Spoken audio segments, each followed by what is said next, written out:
Hi there. Today we're looking at Psalm 71.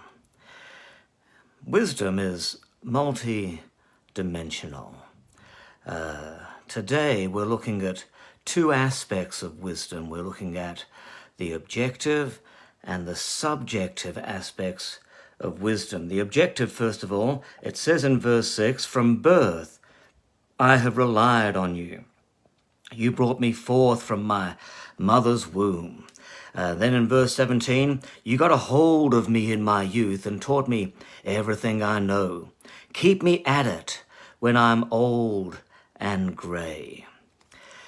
Everything today is quick, quick, quick. We want it all, and we want it all now. But life is not a sprint. You're born, and then you've got to get through reception. You've got to do all of your learning years and your coming of age and so forth, all the way through to the end, to where the finish line is. That's the objective. For the Christian, it all begins when we're born again. So this can all begin later on in life, after you've learned some lessons along the way, and you come and give your life to Jesus, and everything can start brand new again.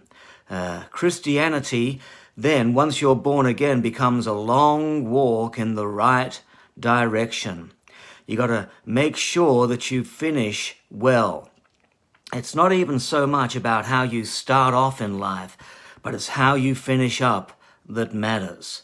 There's so many who fall by the way, who start off with a fire in their belly and have all the passion of youth, but they're absent when they should be present. Are you absent when you should be present? Absent from your wife? Absent from your children? Absent from your schooling? Absent from work? Absent from church? Absent from God? Having an objective, an end goal, requires being objective and setting a certain pace. The first word of wisdom is being objective, of having a goal in mind, of channeling yourself in the right direction and making sure you run your race so that you can finish strong. And then we come to the subjective wisdom. It says in verse 18, "Don't leave until I bring the good news of your strong right hand to the next generation." To reach our objective, we must understand the subjective, the internal, what's going on inside of us. Marathon runners, the best marathon runners, know they're going to hit walls and experience pain. They know that their mind is going to play tricks on them and that they'll face dehydration and heat and suffering. These things are going to scream at them and want them to quit, and yet they have conditioned themselves for distance and endurance, and they know themselves well enough that they can run through the walls and finish the race faster than when they began. We want to live in such a way that we finish our race faster than when we began. We want to be able to pass the baton on to the next generation. Life is not about you.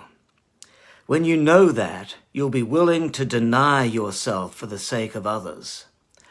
There's really two kinds of love at work in the world. There's natural or created love and supernatural or uncreated love.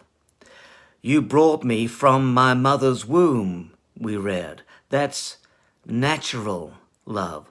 There is no love like a mother's love, we hear.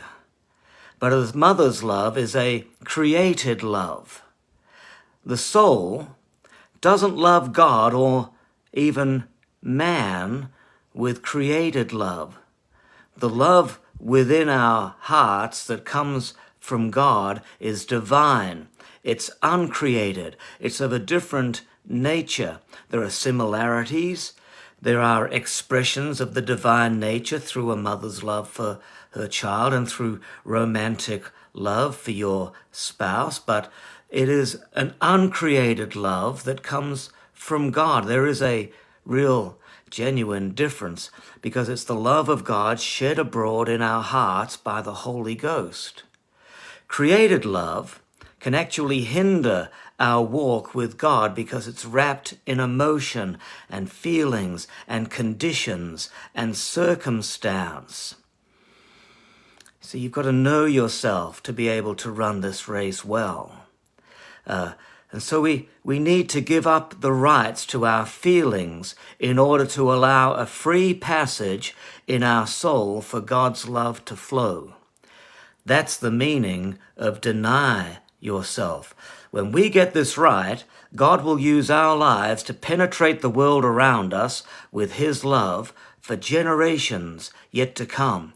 And you'll influence your children and those around you and your family and your friends and your associates and your church. You'll influence them with the uncreated, pure love of God instead of just the kind of love that we can muster through being merely human.